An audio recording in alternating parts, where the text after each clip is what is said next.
Until about 1900, it was effectively impossible to get rich by working. If you wanted to know how poor somebody was, you asked how long they worked. And the poorest people worked the longest hours, and the elite self-consciously constructed itself as a leisure class.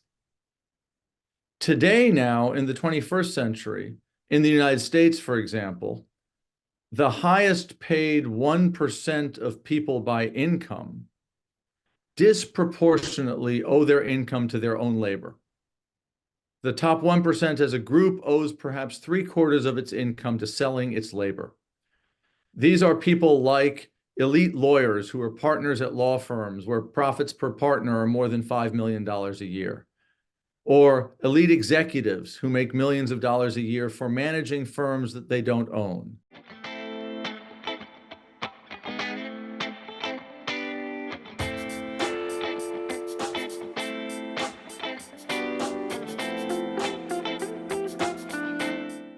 Welcome to Education Charter. My name is Daniel Wiśniewski. I'm here with Professor Daniel Markovits from Yale University, the expert in a concept called human capitalism. Professor Markovits, thank you for accepting the invitation to Education Charter. Thank you for inviting me. It's a pleasure to be here. You have developed a concept that is called human capitalism. In that concept, you mention that certain group of people not owning the assets they manage are actually very well paid laborers. We are here to talk a little bit about this meritocratic system and between inequalities in education and education pathways to become these elite laborers. Can you first tell us a little bit more about the concept itself? What is the human capitalist? Sure. Until about 1900, it was effectively impossible to get rich by working. If you wanted to know how poor somebody was, you asked how long they worked. And the poorest people worked the longest hours, and the elite self-consciously constructed itself as a leisure class. Today now, in the 21st century, in the United States, for example, the highest paid 1% of people by income disproportionately owe their income to their own labor. The top 1% as a group owes perhaps 3/4 of its income to selling its labor.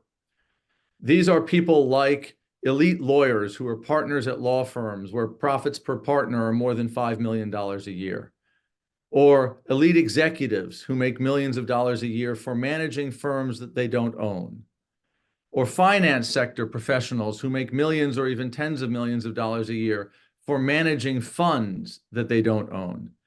And all these people work very long hours, deploying extravagant educations for exorbitant incomes. And so rather than being subordinate workers, they've become a superordinate working class. They mix their own labor with their accumulated human capital and capture an enormous wage. And these are the people who dominate the economic elite, especially in the United States today, but also increasingly in Europe. Okay, but then you say that this is a very specific group. How is then education playing a role in that? Are they coming from a very specific educational background? So in the United States, this is probably the most extreme. There is a survey about making the US American elite, which almost incredibly reports that roughly half of the US elite, if by the elite you mean the most consequential finance workers, the most consequential managers, the most consequential media workers, the most consequential even government workers, graduated at some point from one of 12 universities.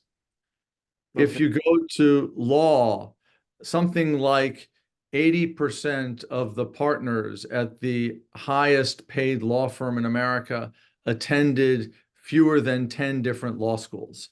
So a small number of colleges and universities and professional schools completely dominate this group of people who are the highest paid people in the economy. Okay, but then this means that there is a certain, okay, if I understand it correctly, you're claiming that there's a certain inequality in the United States coming originating even from the, well, okay, maybe perpetuated by the education system. But then what can really be done, to force rich parents to sign up their kids to I don't know, a kind of a mediocre school?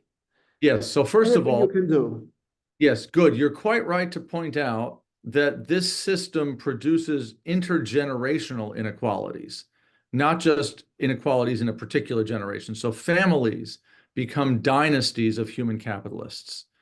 Right now in the United States, for example, in the most elite private high schools, which spend roughly $80,000 per pupil per year educating their children, compared to, say, a national average of maybe $15,000 a year. So a huge gap. Something like 80% of the kids in those schools come from families in the richest 5% of the distribution.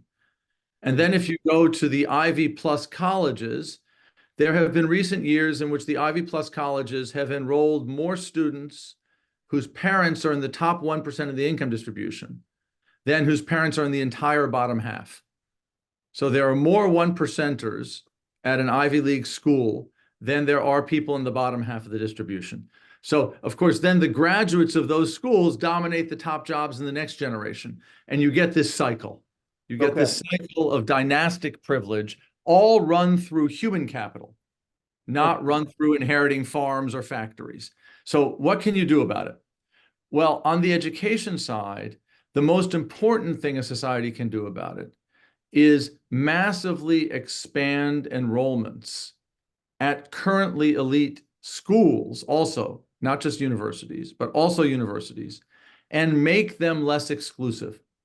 So double or triple or perhaps even quadruple the enrollments at these places to create lots of more spaces for people who aren't from rich families to join those in rich families, and also to make the value of those degrees, the economic value of those degrees, lower by making the graduates more plentiful. Okay, but then what will be the social consequences of that? So if I'm a representative of this human capitalist dynasties, as you call them, and I want my kid to go to Yale, that you represent here. If we suddenly triple or quadruply the enrollment there, then Yale becomes less exclusive, and therefore the rich parents probably will have to search for an alternative. So then you will have to kind of create a pan-American agreement of enrolling more students to this Ivy League or the best universities there to kind of increase the number of students and lower down the prestige of their diplomas. Is that what you're claiming here? So that's something that I think would have to happen, and it would have to happen not one university at a time. You're quite right. But the group of universities put together would have to do this. If elite American universities all agreed to do this, there is no other place that the rich would send their children. They would still send their children to Harvard or Princeton or Stanford. Okay. Now, it might seem like that's something that elite universities wouldn't ever be willing to do. But let me give you the following thought experiment. If you look at the rate of growth over the past 30 years of the 10 largest university endowments in the United States, just look at the compound rate of growth that those endowments have shown. And you look at the rate of growth over that same period of US household wealth, and you project that into the future. Roughly 100, 150 years from now, at current trends, the 10 richest universities in America will own all of America. And that's not going to happen. A group of institutions that are that rich and that exclusive will not endure in a democracy. What will happen instead is that the mass of the population will turn against them. And we'll see these institutions as hostile, as alien, as domineering, and we'll use the power of the state to tear them down. Okay. And so the question, if you're running an Ivy League university now, or for the group of people who are running Ivy League universities, is, are we going to be made less exclusive in a way that's consistent with our values and our mission, or in a way that tears us down? And if these universities say we are institutions of teaching, scholarship, and learning. It's consistent with their values to say we would like to teach more students. But it's inconsistent with their values to say we want to be torn down by a hostile mob. Okay. So you're claiming here that meritocracy, I don't know, and exclusivity somehow produces more exclusivity. Is that Yes. correct? But Yes. then if I'm a rich parent, how can I be forced not to invest in my child so this child has larger educational attainment than any other child without this kind of means? So I don't think you can be forced in a direct way. Right. Right now, something more like the opposite is occurring. There's an arms race among rich parents for out-educating each other. And the reason there's this arms race is that the number of slots at exclusive schools and universities is very, very small. And that's most true in the United States, where institutions like Harvard have admissions rates of 3%. But it's also true in the UK. It's certainly true in France. It's increasingly true in Germany, where it's increasingly true in Italy, where a small number of elite universities are dominating the best career outcomes for their graduates and are really, really hard to get into.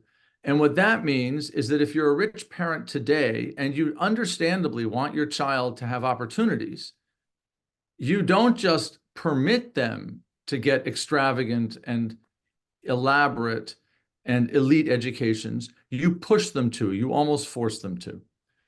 The consequence of that is not good for the human lives of rich children. So it's now the case in the United States that children of elite parents in highly competitive schools are more likely than children of poor parents to suffer anxiety and depression, and to suffer substance abuse. Not less likely, more likely. And that's because they have all these privileges and advantages, but they don't have them voluntarily. They're squeezed into them. They're pressured, they're twisted, they're measured, they're tested, they're tutored to within an inch of their lives. And so if the system were changed to make the elite schools more open and less elite, and therefore less valuable, and therefore less competitive, and therefore less pressure-filled, this would actually be in the interests of elite children and parents also. Okay. But then in order to establish such a system, we would have to rethink the way we consider excellence in education. Because if you want to kind of rephrase or reframe the entire concept of meritocracy, meritocracy today is understood as having, having the very particular set of skills that drives money. That's well, again, my very ignorance, let's say, definition of it. How can we then measure excellence in education to foster what you mean? What I understand you're trying to claim here is more equity for education. Yes, good. How would you do that? So let's distinguish between excellence and superiority. Okay. Superiority is a rank concept. Right. To be superior, you have to be better than other people. It doesn't actually necessarily matter whether the thing you're superior at is worth doing. And as soon as someone gets superior, everybody else becomes inferior. Right. Okay? And we now have a form of meritocracy which obsesses about superiority, and superiority at tasks that are not necessarily worth doing, but are just highly valued in a very peculiar kind of labor market. So the ability, for example, to predict short-term changes in interest rates. If you're a little better at that than someone else, you can make vast sums as a trader in the finance markets. But it's not that that ability is in itself enormously valuable or virtuous or conducive to human flourishing. It's just, it's a competition, and some people who can get slightly better at it can clean up and make all the money in the market. Right. Excellence, on the other hand, is a threshold concept. It's not a rank concept. And to be excellent at something, the thing has to be worth doing.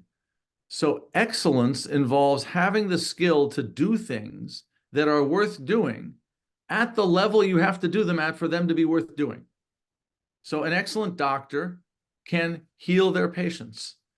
And the fact that somebody else is better at healing patients doesn't make the first person no longer excellent. Not a competition. The question is, are you skilled enough at medicine to heal your patients? And if the answer is yes, you're excellent at it. And there can be excellent bakers, and there can be excellent carpenters, and there can be excellent engineers and excellent teachers, and all sorts of kinds of excellence. And they're not in competition with each other. And so the measure of virtuous and valuable education is, does it prepare people to be excellent at things? And let me give you just one concrete example. I encourage people who are watching this, go online, go to Google, and Google something like 1956 and 2000, I think it's 2008, women's pommel horse vault Olympic gold medal. And what you'll be able to see is a side-by-side of the woman who won the Olympic vault gold medal in 1956 and the woman who won the Olympic gold medal in 2008. And the 2008 Olympic gold medalist had done more flips and twists and turns before she got to the pommel horse than the 1956 Olympic gold medalist did in her whole routine. So there's a sense in which the 2008 person is just superior. On the other hand, ask yourself this question: what form of gymnastics is humanly better? The 1956 form or the 2008 form? Well, but I can challenge you on this, though. Well, let me just finish the thought quickly. In the 1956 form, you could be a gold medaling Olympiad without ruining your life. Correct. And Olympic gymnastics was something like what the rest of us do when we go play sports. By 2008, to be an Olympic gold medalist is to be a kind of human freak. The rest of us are not like Olympic gold medalists. They have an intensity and a hyper development of certain forms of their bodies that the rest of us just don't have. And the only way to get that is actually to ruin your life, to subject yourself to rigors of physical training and discipline, which in any setting outside of the Olympics would be regarded as a human rights abuse. Mm-hmm. And in fact, even within the Olympics, if you look at the massive sexual abuse of women gymnasts, even within that framework, correctly regarded as human rights abuses.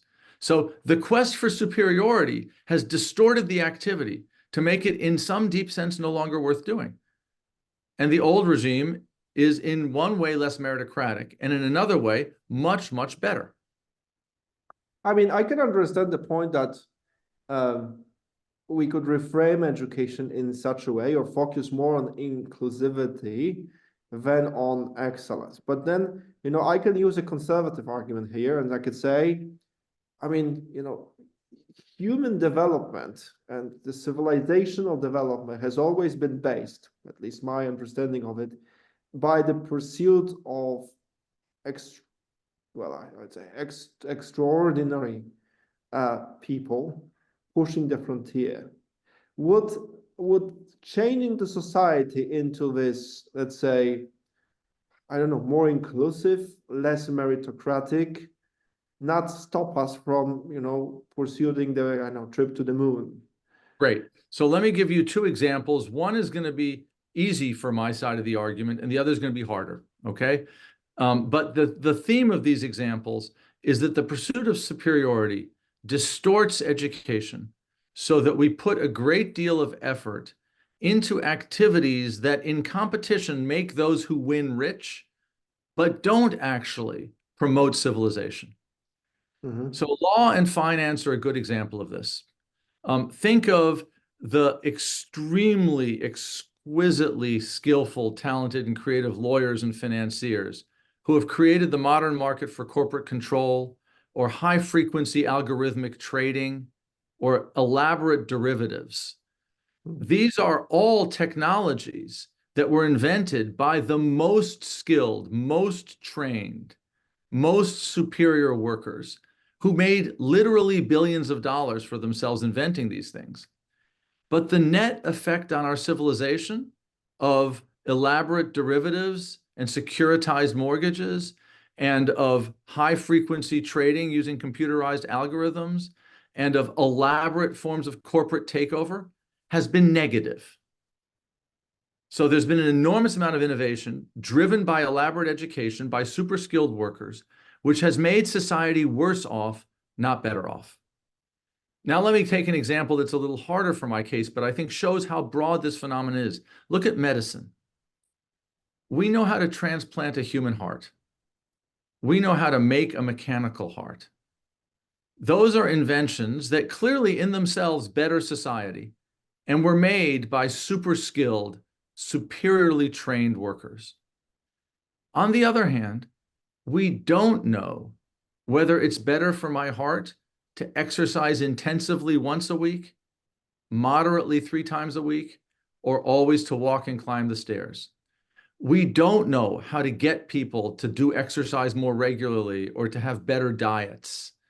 We lack an army of nurses, nutritionists, occupational therapists, lifestyle help coaches.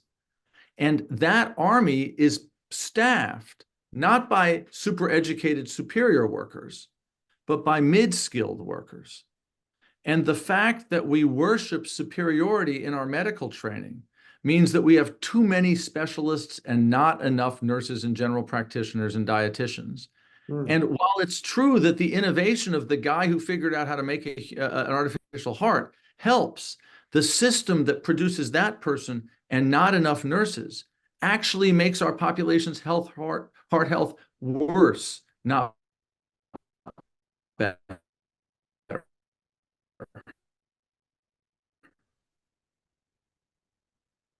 Okay.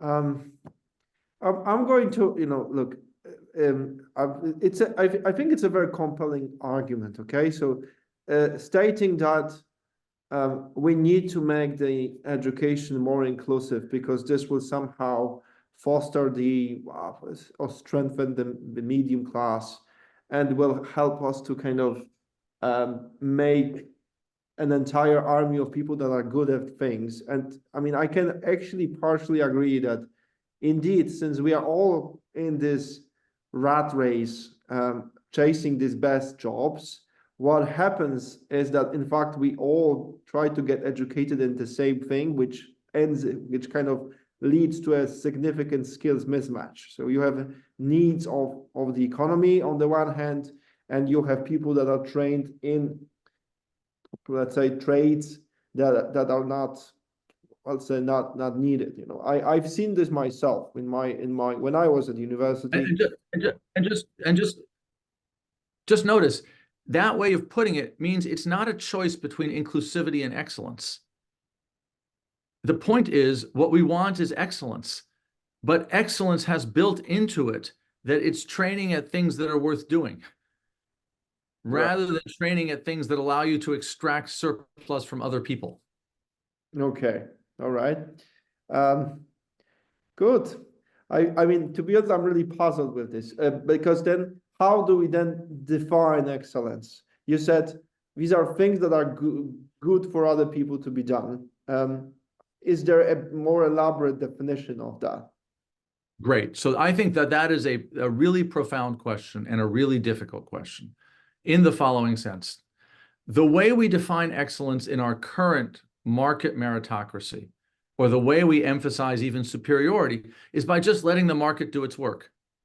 Right. If the market will pay somebody who is a mergers and acquisitions lawyer specialist $15 million a year, which the market in the United States will do now, well, that must be an excellent thing to be. And what's attractive about the market is that nobody gets to choose. The market just plays itself out. Of course, states intervene in various ways, but nobody can control the market. Nobody can simply dominate the market. And so there's a sense in which it's a pluralist way of deciding what's worth doing. Yeah. The problem is that the answers the market gives are obvious nonsense. It's obvious that the person who made literally billions of dollars creating asset-backed securities and bringing us the global financial crisis did not better humanity. No. Yet the market says they did, right? So we need a different method. And the problem, as you say, is as soon as we have a different method, the question arises, who is to say what counts as excellence? Exactly. Isn't that, And I even have a deeper question with this, you know? There is a claim, look, I'm coming from Poland. Poland has been a communist country for 50 years, from 1945 to 1989, and a bit further even. In Poland, and I think in many communist countries, we kind of have a belief or a claim that communism in itself was wrong because it was sort of against human nature of pursuit for excellence. But then you say, yeah, it's pluralistic, but then who is there to decide what's excellent, what's not, what's good for society and what isn't?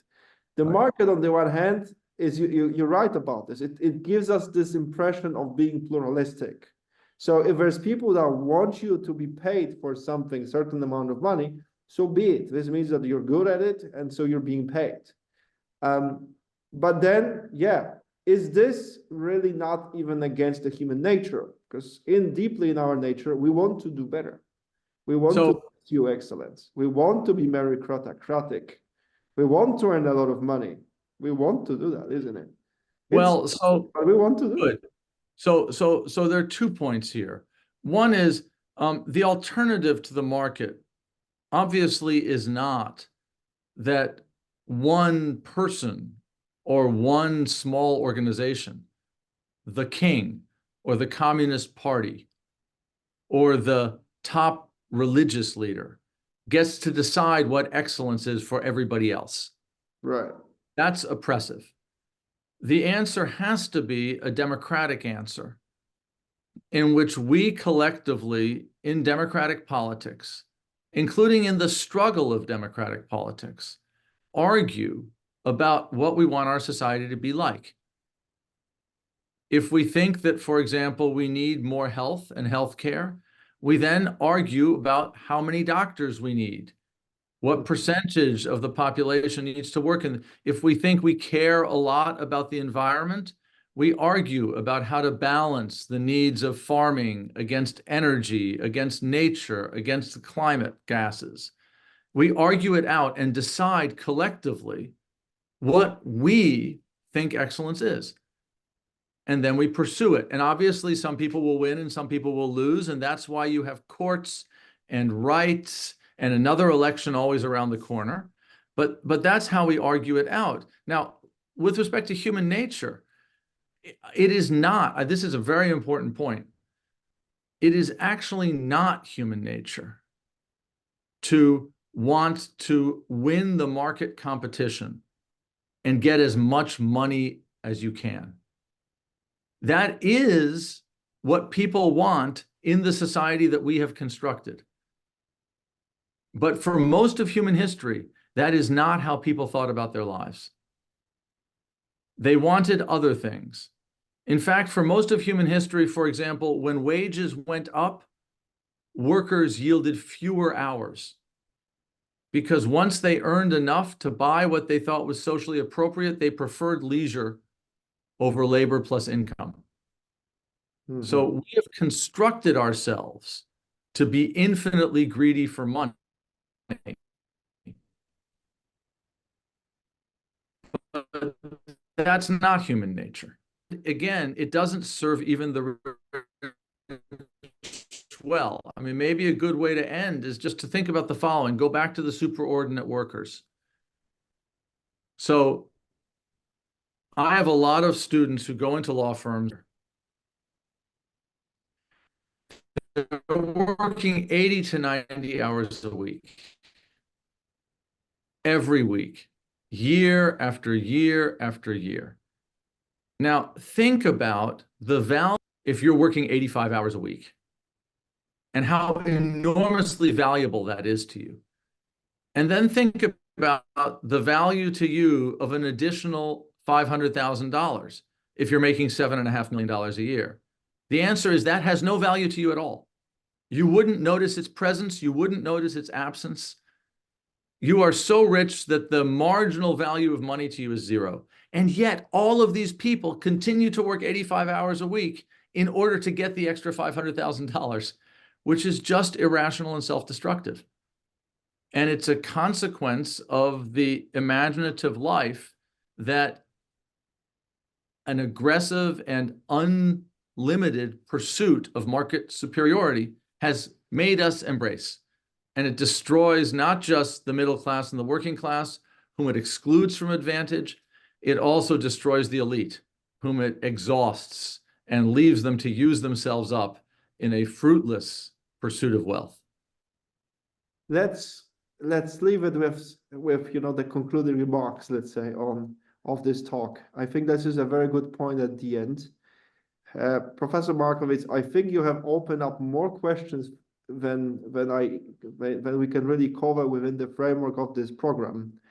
You actually opened questions about restructuring democracy, restructuring economy, restructuring the market laws, restructuring the society in general. And we started talking about education, but I think that we actually ended up talking about this entire societal construct that we currently living. Thank you for that. I think we could really continue this discussion afterwards. Maybe we should probably set up another call to talk further about the new concept of economy, new concept of society in general, and how can education really contribute to that. I'm very thankful for these thoughts, for opening a couple of new compartments in my brain and sharing your ideas. So thanks a lot for being here with us at Education Chat. Thank you for having me on. I think that's what schools are for. It was a real pleasure to talk to you. Take care. So for our viewers, what do you think about human capitalism? Is this really not in the human nature to pursue excellence or pursue meritocracy? Can we redesign our society for it to be less competitive or less meritocratic? Can we actually create more equitable societies? Let us know what you think. Leave us a comment. If you like what you see, leave us a subscription and stay tuned for the next episodes. Thanks a lot for today.